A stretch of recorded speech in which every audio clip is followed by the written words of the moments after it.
হযরত আম্মা ফাতেমা রাদিয়াল্লাহু তাআলা আনহার জীবনের ভিতরে এমন পোশাক ছিল বাবা 11 জায়গায় তালি মারা ছিল। আম্মা জান ফাতেমা রাদিয়াল্লাহু তাআলা আনহার গায়ে একটা কম্বল ছিল আমার নবী পাকের দেওয়া।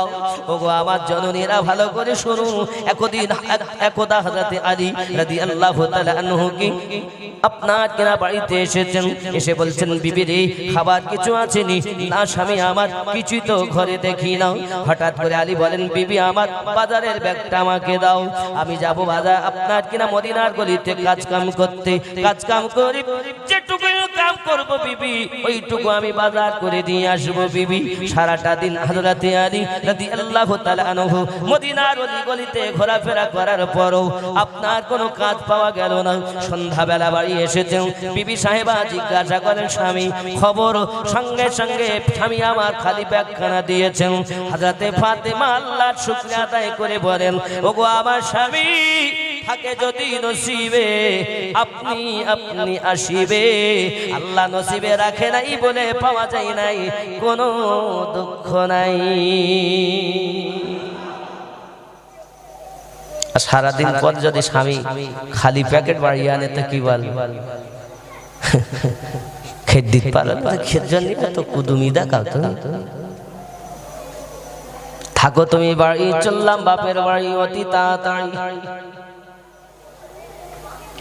ওগো জননী মা ফজরের আযান দিয়েছেন হযরত বেলাল রাদিয়াল্লাহু তাআলা আনহু। হযরত আলী রাদিয়াল্লাহু তাআলা আবার বললেন বিবি আমার নামাজ আদায় করে নিয়ে বিবি প্যাকেটটা দাও আবার যাই। মদিনার অলিগলিতে ঘুরে ঘুরে কোনো কাজ তিনি আবারও পেলেন না। দ্বিতীয় দিনে চিন্তা ভাবনা করেন কেমন করে বাড়িতে যাব, কেমন করে বাড়িতে গিয়ে মুখ দেখাবো। যাই হোক না কেন হযরত আলী রাদিয়াল্লাহু তাআলা আনহু আবার বাড়িতে এসেছেন। বাবা সোনা মানিকের আমার বাড়িতে আসার পরে বিবি দেখে আজও খালি প্যাকেট, কোনো কথাই নাই। স্বামীর সেবা করতেছেন, পাখা দিয়ে বাতাস করতেছেন, স্বামীর তত্ত্বাবধান করতেছেন। ওগো স্বামী চিন্তা করবেন না, আল্লাহ পাক রুজি লেখেননি এই জন্য রুজি পাওয়া যায়নি। আল্লাহ কাজে শুকরিয়া আদায় করুন, আমার আল্লাহ পাক আল্লাহ তাআলা জগতের বুকে পাঠিয়েছেন, নিশ্চিত তিনি কোনো না কোনো ব্যবস্থা করে দেবেন। স্বামী আমার আমি ফাতেমা আমার আব্বা হুজুরকে নিজের চোখে দেখেছি 3 দিন 4 দিন খেতে পেতেন না, পেটে পাথর বেঁধে উপর দিয়ে চাদর জড়িয়ে আমার আব্বা জান ঘোরাফেরা করতেন, কেউ যেন দেখে বুঝতে না পারে রাসূলুল্লাহ খেতে পাননি। ওগো স্বামী আমার জগতের বুকে যদি ধৈর্য ধরা যায়, আমার আব্বা জানিয়েছেন ইন্নাল্লাহা মা'আস সাবিরিন, ধৈর্যধারীকে আল্লাহ বড় পছন্দ করে।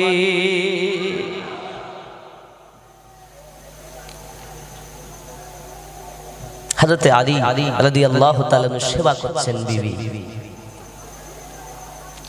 আমাদের ঘরের যদি মায়েরা হতো সেবা করত, পাখা দিয়ে বাতাস করত, গা হাত পা টিপে দিত, 2 দিন খায় না তার রাগ কম হবে? এমনিতে রমজান মাসে সকাল থেকে সন্ধ্যা পর্যন্ত রোজা রেখেছে। কি রোজা? শুধু খাইনি, পরের মেয়ের সঙ্গে চোখ মেজেছে, মিথ্যা কথা বলেছে, ফাঁকি দিয়েছে, আল ঠেলেছে, সব করেছে, মানে হাত পা চোখ কান নাক এদের রোজা সব বাদ, খালি খাইনি। খেয়াল করবে খালি খাইনি, তাই ইফতারি নিয়ে বসেছে।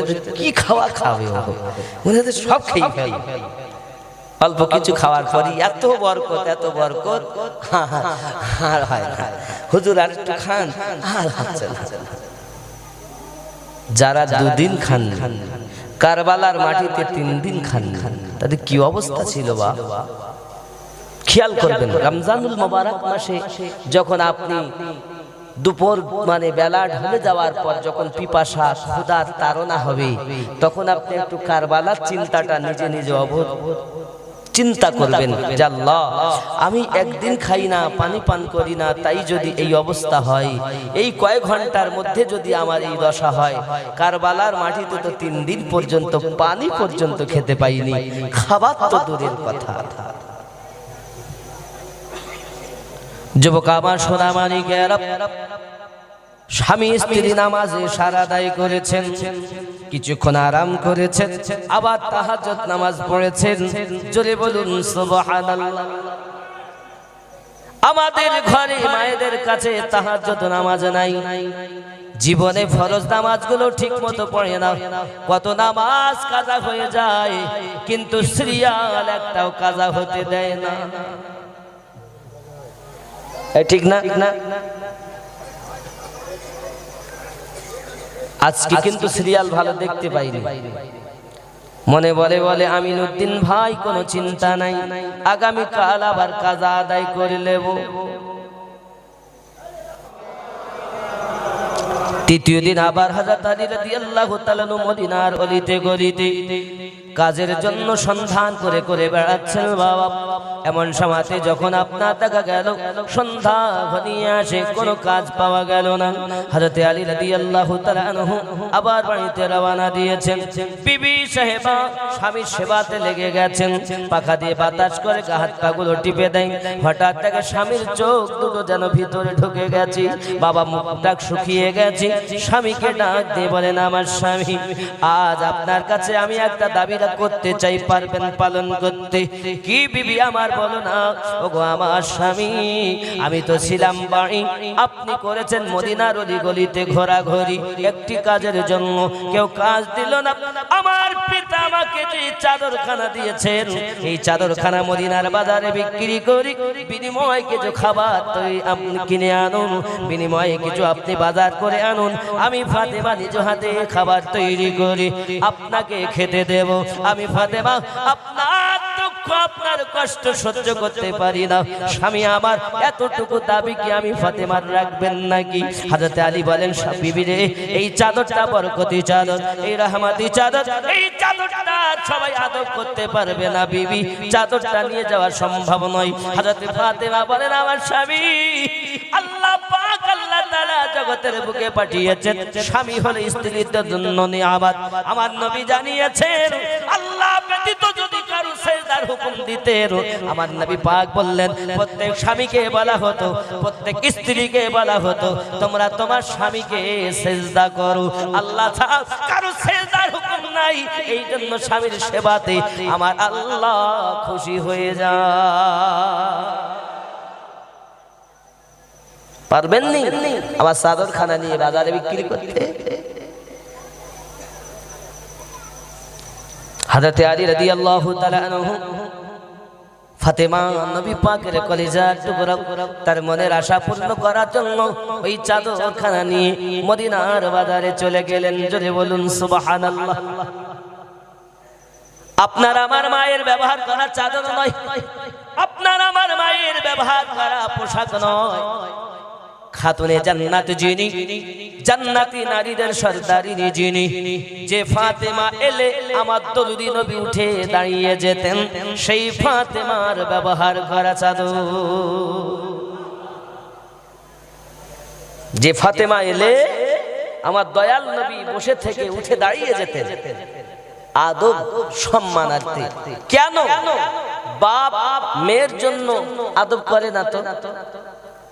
নবী আমার বলেন, সাহাবী রাসূল আপনারা জানেন না, আমি আর আল্লাহ, আমার আল্লাহ যখন আমার কাছে ফাতেমাকে দিয়েছি, আমি রাসূলুল্লাহ যখন ফাতেমা কোলেতে আমার মাথাখানা রেখে দিতাম, আমি নবী মনে করতাম যে আমার আম্মা আমিনা রাদিয়াল্লাহু তাআলা আনহার কোলের মধ্যে মাথা দিয়ে রেখেছি।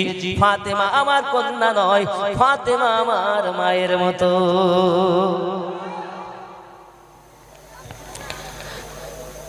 হে সোনা মানিক, নবী তো দেখা সাল্লাল্লাহু তাআলা আলাইহি ওয়াসাল্লাম কত ভালোবেসেছেন তার কলিজার টুকরা ফাতেমাকে। ও যুবকেরা, তাই আমি বলি শুনুন, আম্মা জান ফাতেমা রাদিয়াল্লাহু তাআলা চাদরখানা নিয়ে স্বামী আমার বাজারে গিয়ে বিক্রি করলেন একজন ইহুদির কাছে, বিনিময়ে কিছু আপনার খাবার নিয়ে চলে এসেছেন বাড়িতে বাজার নিয়ে। ফাতেমা রাদিয়াল্লাহু তাআলা নিজ হাতে রুটি বানিয়ে স্বামীকে খাওয়ালেন, নিজেও খেলেন, দুইজনে একটু আরামে গেলেন, আবার উঠে তাহাজ্জুদ নামাজ আদায় করতেছেন। এদিকে যে ইহুদি চাদরখানা খরিদ করে নিয়ে গেছে, তার বাড়িতে একটা ঘটনা ঘটে গেছে। গভীর রাতে হঠাৎ তার বিবি ঘুম ভেঙে গেল। হঠাৎ খানা দেখছেন ঘরের মধ্যে যেন নূরের আলো আলোয় আলোয় হয়ে আছে, ঝলমল ঝলমল করতেছে। স্বামীকে ডাকে দেয়, স্বামী গো, ইতিপূর্বে কখনো ঘরে এমন আলো দেখি নাই, ব্যাপারটা কি গো? দরজাটা খুলে ভিতরে গেল, চলে দেখে চাদর দিয়ে নূরের জ্যোতি প্রকাশিত হয়, অন্ধকার ঘর আলো হয়ে রয়েছে। স্বামী ইতিপূর্বে এমন ঘটনা দেখি নাই, কোথাকার চাদর, কেমন চাদর? স্বামী ডাক দিয়ে বলে, বিবি তুমি জানো না, আমি রাতের বেলাতে হযরতে আলী রাদিয়াল্লাহু তাআলা আনহুর কাছ থেকে চাদরটা খরিদ করেছি। আমাকে বলেছিল মূল্যবান চাদর, খুব দামি চাদর। ও বিবি আমার, আমি টাকার বিনিময়ে খরিদ করে এনেছি। বিবি ডাক দিয়ে বলে, স্বামী এটা রহমতের চাদর, এটা বরকতি চাদর, এই চাদরের সম্মান অনেক, এই চাদরের ইজ্জত অনেক, কারণ ফাতেমা রাদিয়াল্লাহু তাআলা আনহার ব্যবহার করা চাদর। আমি শুনেছি ফাতেমা রাদিয়াল্লাহু তাআলা না কেমন মহিলা, তাকে জীবনে কেউ কখনো চোখে দেখিনি। ওগো স্বামী আমার, এই চাদরটা রহমতের চাদর, এর ইজ্জত আমরা করতে পারবো না, এর সম্মান আমরা রাখতে পারবো না। ওগো আমার স্বামী, আমি আপনাকে অনুরোধ করি, চাদরটা অচিরেই আপনি ফেরত দিয়ে আসুন। বিবিরে টাকার বিনিময়ে খরিদ করেছি, এ কি আপনার ফেরত দেওয়া ঠিক হবে নাকি? ওগো আমার স্বামী, যদি না সম্মান রাখতে পারা যায়, হয়তো আমাদের প্রতি গজব অর্পিত হবে। ওগো আমার স্বামী, জলদি করে চলুন না, ফিরিয়ে দেই। স্বামী আর স্ত্রী ওই রাতের বেলাতে চাদরখানা নিয়ে ফেরত দেওয়ার জন্য রওনা দিয়েছেন। জোরে জোরে বলুন সুবহানাল্লাহ। চাদরে নূরের জ্যোতি, যার চাদরে নূরের জ্যোতি, তার অন্তরে কেমন নূরের আলো। আর আমাদের অন্তরেও আলো নেই, পোশাকেও আলো নেই। পোশাক পরতেছে ঘুরি, আল্লাহ বলার নেই। যত ছোট পোশাক তত নাকি ভদ্র পোশাক। পিঠ দেখা যাচ্ছে, মাথা দেখা যায়, কত কি সব, এই পোশাকগুলো ভালো। আমার জওয়ান যুবক সোনা মানিকেরা, শুধু কি তাই নাকি বাবা? পৃথিবীর জমিনে দেখা গেল হযরতে আলী রাদিয়াল্লাহু তাআলা আনহুর কাছে স্বামী আর স্ত্রী আপনার কিনা বেরিয়ে আপনার দরজার কাছে আওয়াজ দিয়েছে, ওগো আলী, খুলে দেবেন কি দরজাটা জলদি? আমি সেই হতভাগা ইহুদি। বলে, কি ব্যাপার ভাইজান? আমার চাদরটা, আপনার চাদর আপনি ফেরত নিন, আপনার চাদর আপনি ফেরত নিন। হযরতে আলী বলেন, আমি তো টাকা ব্যয় করে ফেলেছি, আমি তো টাকা দিতে পারবো না তোমায় এখন। বলে, আমার টাকা দিতে হবে না আলী, চাদরটা নিয়ে নেন, আমি আপনাকে এমনি চাদরটা দিয়ে দিলাম। আমি আপনার কাছে জানতে চাই আলী, চাদরটা দিয়ে নূরের জ্যোতি কেন ঝলক মারতেছে, নূরের আলো কেন ছটা মারতেছে? একবার কি আমাকে আপনি বলবেন নাকি? সঙ্গে সঙ্গে হযরতে আলী বলেন, ওগো ভাইজান, আমি আমার স্ত্রী ফাতিমা দরুদি নবী পাকের প্রতি কলেমা পড়ে ঈমান এনেছি। আর আমার স্ত্রী ফাতিমা রাদিয়াল্লাহু তাআলা আনহার জীবনে তাহাজ্জুদ নামাজ কাজা হয় নাই বলে আল্লাহ পাক তার পরিধানের চাদর দিয়ে নূরের জ্যোতি ছটা পার করে দিয়েছে। ও আলী, যে নবীর কলেমা পড়লে এমন পাওয়ারওয়ালা হওয়া যায়, ওই রাসূলের ঠিকানাটা একবার বলে দাও না। বলে, কেন কেন? বলে, চাদরটা শুধু আমাদের ঘর আলো করেনি আলী, আমাদের মনটাও আলো করে দিয়েছি। আমরা স্বামী স্ত্রী দুইজনা যাব রাসূলুল্লাহর কাছে কলেমা পড়ে ঈমান নিয়ে আসবো। আরো জোরে বলুন সুবহানাল্লাহ। প্রেম কারে কয়? আমি আমার আম্মা জানদের বলতে চাই, মা, তিনি হলেন হযরতে ফাতিমা রাদিয়াল্লাহু তাআলা আনহা। পৃথিবীর জমিনে খাওয়া হয়নি ঠিকমতো, পেটে পাথর বেঁধেছিলেন তিনি। কিতাবের ভিতরে আসতেছে আমার রাসূল পাকের জীবনটা সব থেকে বেশি যিনি বেশি পালন করেছেন, বেশি আমল করেছেন, তিনি হলেন নবী পাকের কন্যা হযরতে ফাতিমাতুজ জোহরা রাদিয়াল্লাহু তাআলা আনহা। আরো জোরে বলুন সুবহানাল্লাহ। শুধু কি তাই নাকি বাবা, ফাতেমা রাদিয়াল্লাহু তাআলার হার মারতাবা মর্যাদা সম্মান আল্লাহর দরবারে কত। কিতাবখানা খুললে আপনি দেখতে পাবেন, কিতাবখানা খুললে আপনি বুঝতে পারবেন বাবা। শাওয়াহিদুন নবুওয়াত আল্লামা হাফেজ গারী মাওলানা আব্দুর রহমান জামি লিখতেছেন, পৃথিবীর জমিনে আমার রাসূল পাক সাল্লাল্লাহু তাআলা আলাইহি ওয়াসাল্লামের কাছে উসমান জিন্নুরাইন দাওয়াত দিতে গেলেন। আসসালাতু ওয়াসসালামু আলাইকা ইয়া রাসূলুল্লাহ, আসসালাতু ওয়াসসালামু আলাইকা ইয়া নবী আল্লাহ।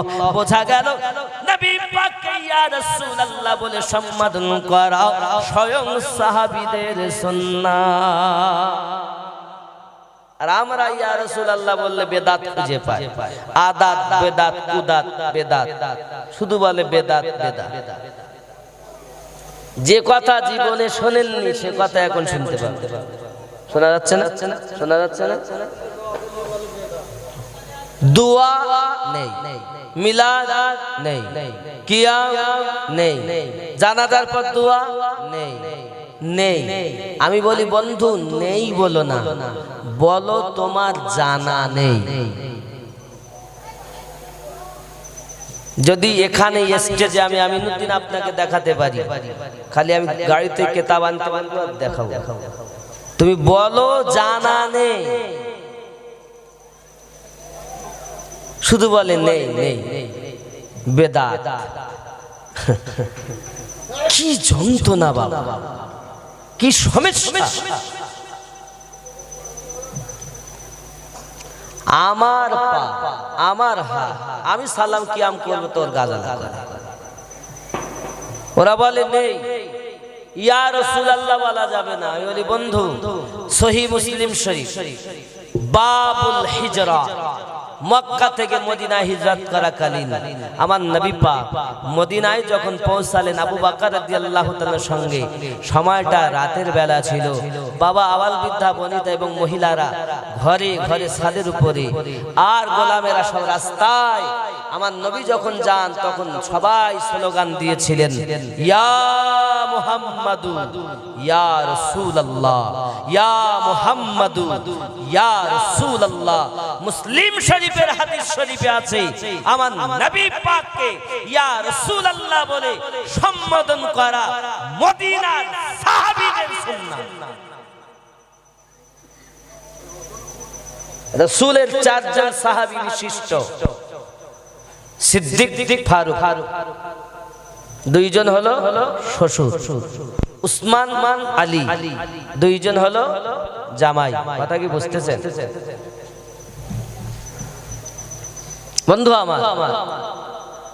কখনো সাহাবী রাসূলেরা আমার নবীকে নবী বলে ডাকেননি। যখনই ডাকতেন আসসালাতু ওয়াসসালামু আলাইকা ইয়া রাসূলুল্লাহ, আসসালাতু ওয়াসসালামু আলাইকা ইয়া হাবিবাল্লাহ।